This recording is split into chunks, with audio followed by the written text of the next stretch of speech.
Assalamualaikum warahmatullahi wabarakatuh. Anak-anakku sekarang selamat pagi. Semoga kita dalam keadaan sehat. Dan jangan lupa pada pertemuan kali ini kamu siapkan alat-alat tulisnya dahulu ya. Sebelum pembelajaran kita mulai, yaitu ya, kita akan membahas mengenai peraturan perundang-undangan dalam sistem hukum Indonesia. Kalau sudah kalian menyiapkan alat-alat tulisnya, marilah anak-anakku sebelum pembelajaran kita mulai, kita berdoa dahulu agar pembelajaran hari ini bisa lancar dan ilmunya barokah. Bismillahirrahmanirrahim. Raditu billahi robba wabil islami dina wabil muhammadin nabiyya wa rasulah. Rabbi zidni ilma warzuqni fahma waj'alni minas sholihin. Amin ya rabbal alamin. Pada pertemuan yang lalu kita sudah membahas sebagian daripada peraturan perundang-undangan.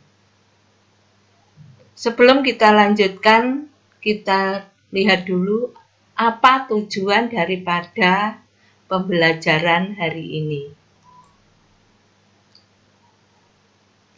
Tujuan pembelajaran yaitu maksudnya setelah pembelajaran ini nanti, kalian harus bisa menjelaskan landasan hukum dan asas pembentukan peraturan perundang-undangan.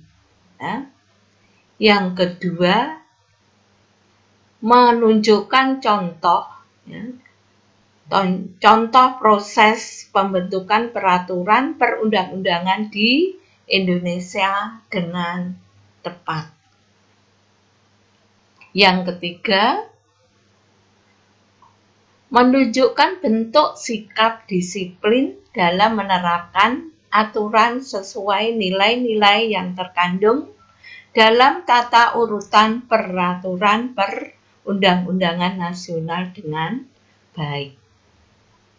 Yang keempat, melalui kegiatan, jadi nanti kalian ada tugas ya, membuat seperti memvideo masalah peristiwa atau studi kasus mengenai peraturan perundang-undangan ya dan sebagainya. Kalian bisa menunjukkan bentuk peraturan yang sesuai pola pengembangan tata urutan peraturan perundang-undangan nasional dengan baik.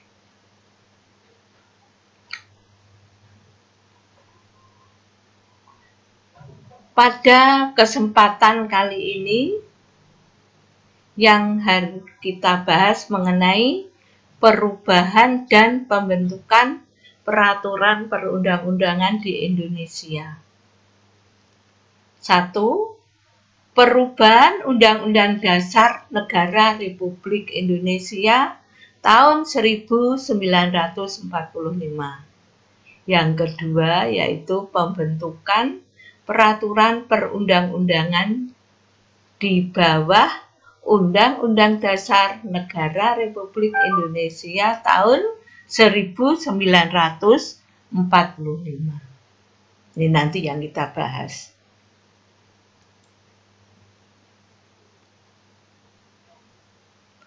Perubahan Undang-Undang Dasar Negara Republik Indonesia tahun 1945. Ini, tahukah kamu apa alasan dilakukannya perubahan terhadap Undang-Undang Dasar Negara Republik Indonesia tahun 1945?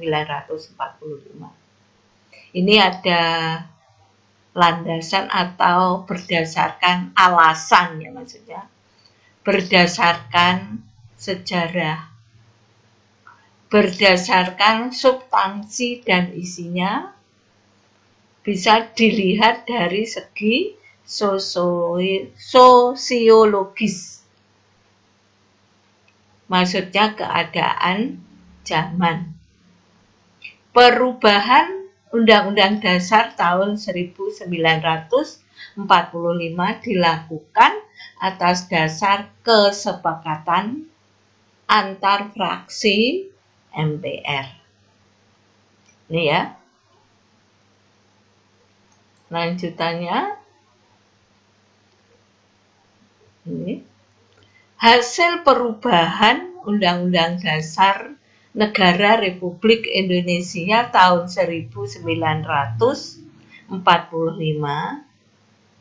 itu ada penghapusan atau pencabutan beberapa ketentuan.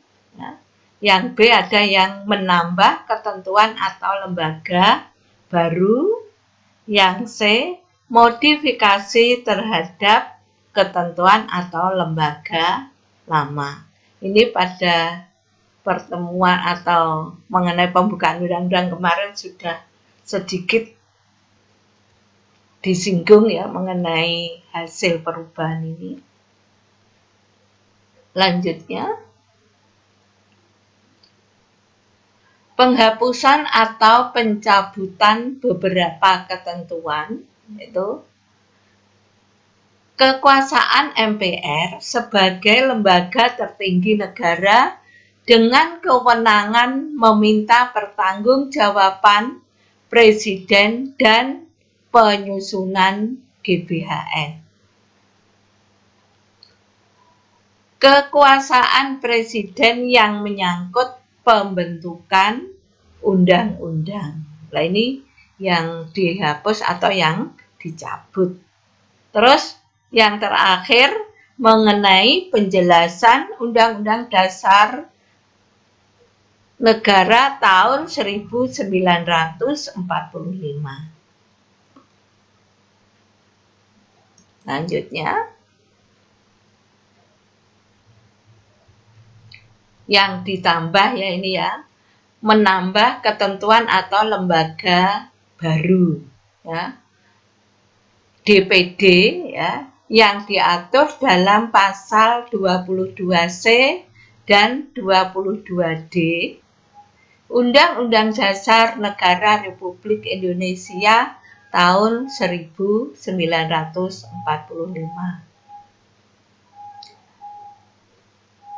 Mahkamah Konstitusi (MK) yang diatur dalam pasal 24C. Perubahan yang ketiga ini ya. Yang ketiga lagi ini, Komisi Yudisial atau KAYSI yang diatur dalam pasal 24B. Ini termasuk amandemen yang ketiga.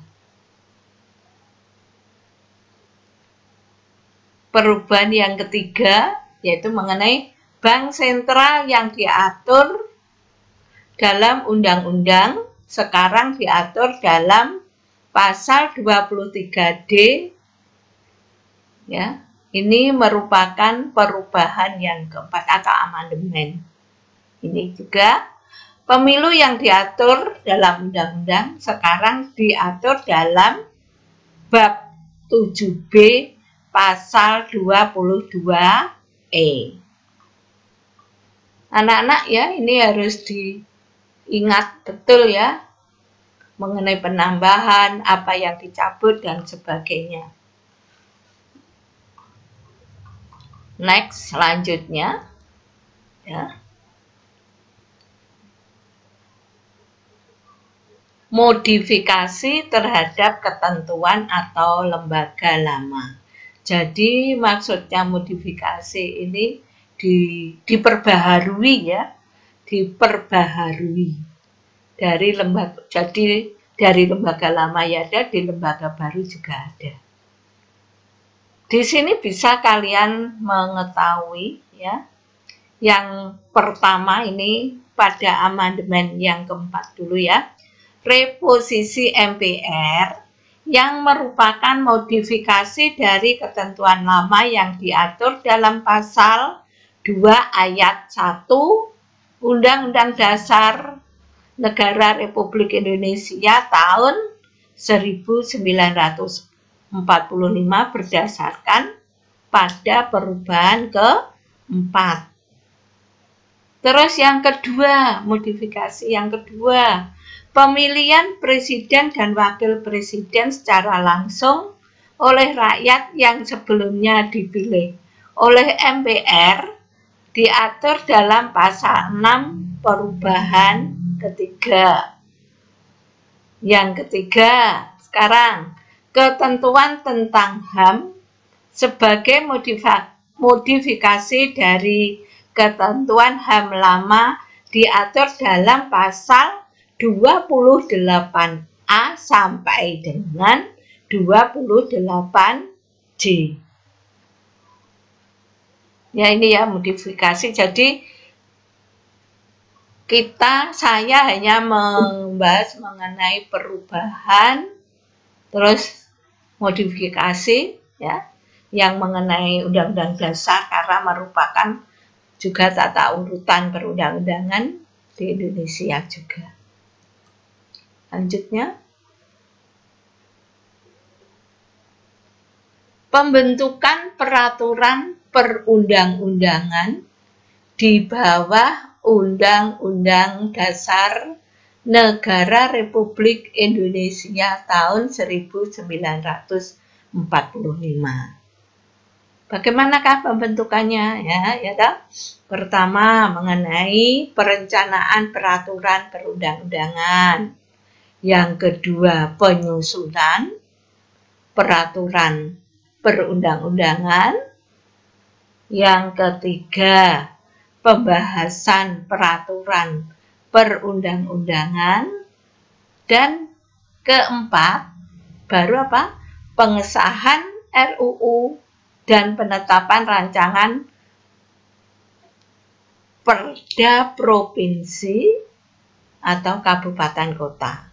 Setelah itu baru pengundangannya. Ini pembentukan peraturan. Diingat-ingat ya, perencanaan, penyusunan, pembahasan, pengesahan, baru pengundangannya. Ya, tuh. Next.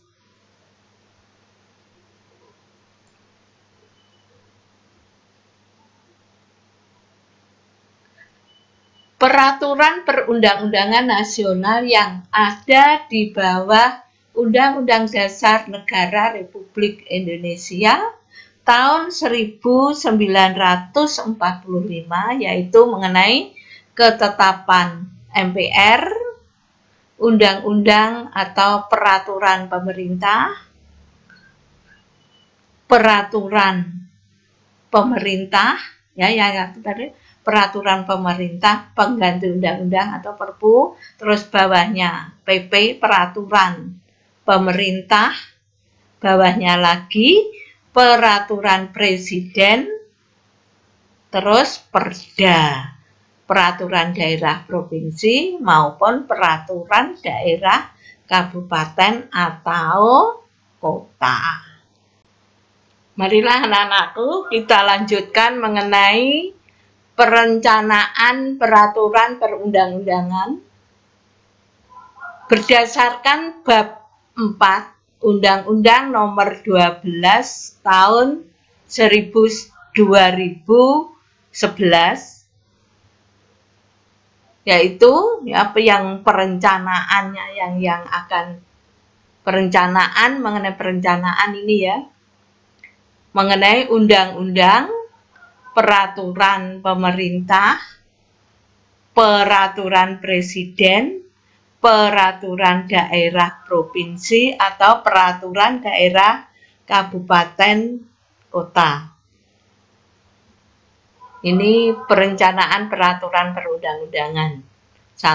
Nomor 1 sampai dengan 5. Berdasar pada bab 4 Undang-Undang Nomor 12 Tahun 2011. Lanjutannya, penyusunan peraturan perundang-undangan RUU yang diajukan oleh DPR dan Presiden. RUU yang diajukan oleh Presiden, ya, yang satu DPR dan Presiden, yang kedua oleh Presiden, dan yang ketiga RUU yang diajukan oleh DPD, penyusunan peraturan perundang-undangan. Nanti kalau nggak ini ya harus diperdalam lagi ya. Next. Bagaimana proses penyusunan peraturan pemerintah pengganti undang-undang, ya? Peraturan pemerintah pengganti undang-undang yang dinamakan apa? Perpu. Perpu diajukan ke DPR. DPR, kalau DPR setuju, Perpu menjadi undang-undang. Ya, ini caranya peraturan pemerintah pengganti undang-undang. Kalau nggak setuju, piye? Gimana? Kalau nggak setuju berarti menggunakan undang-undang yang lama. Next. Penyusunan peraturan pemerintah dan peraturan presiden. Ini langkah-langkahnya ya. Pembentukan panitia antar kementerian atau non-kementerian. Terus pengharmonisan pembuatan dan pemantapan konsepsi rancangan, terus dikoordinasikan oleh menteri yang menyelenggarakan urusan pemerintahan di bidang hukum. Ini penyusunannya, bisa di screenshot ya, cara atau penyusunan peraturan pemerintah dan peraturan presiden. Selanjutnya,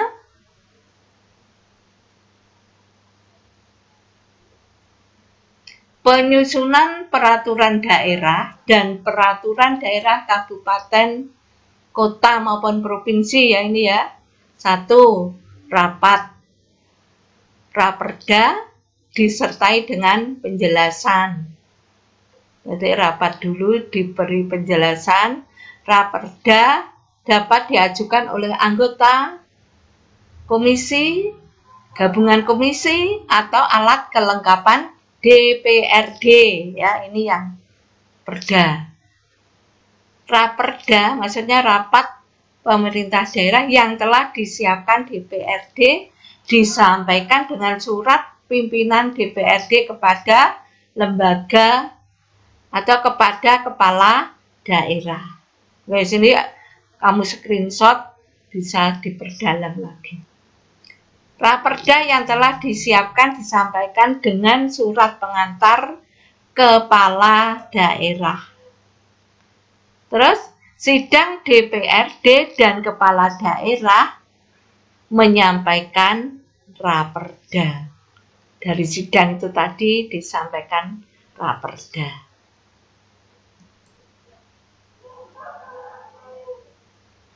Pembahasan peraturan perundang-undangan. Pembahasan rancangan undang-undang tahapannya. Pembahasan rancangan peraturan pemerintah pengganti undang-undang. Yang ketiga, pembahasan rancangan peraturan daerah provinsi dan kota. Anak-anak ada yang ditanyakan? Bisa lewat WA-nya Bu Yung ya kalau belum jelas. Atau nanti pada waktu pertemuan yang akan datang kita menggunakan konferen bisa ditanyakan. Kita bisa bertemu walaupun lewat dunia maya secara virtual ya. Tuh.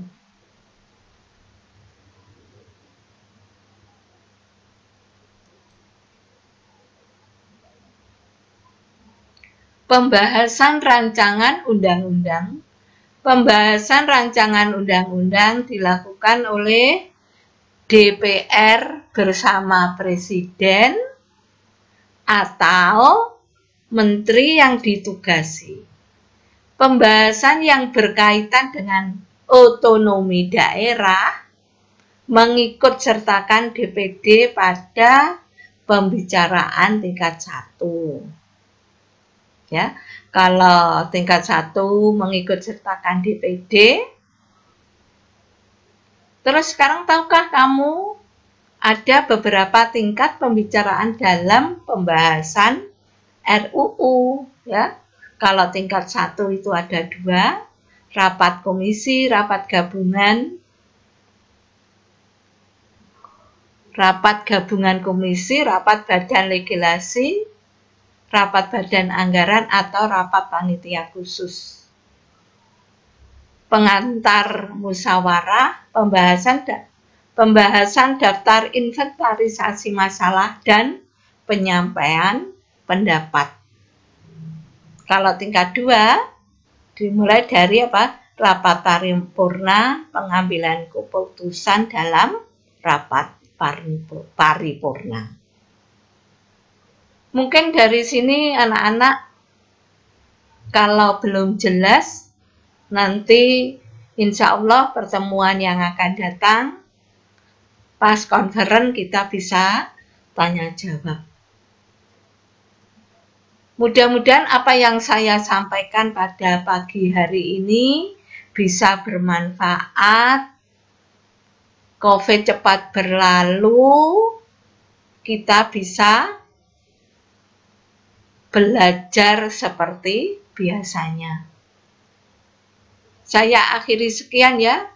Wassalamualaikum warahmatullahi wabarakatuh. Alhamdulillah kita sudah bisa menyelesaikan pembelajaran pada pagi hari ini.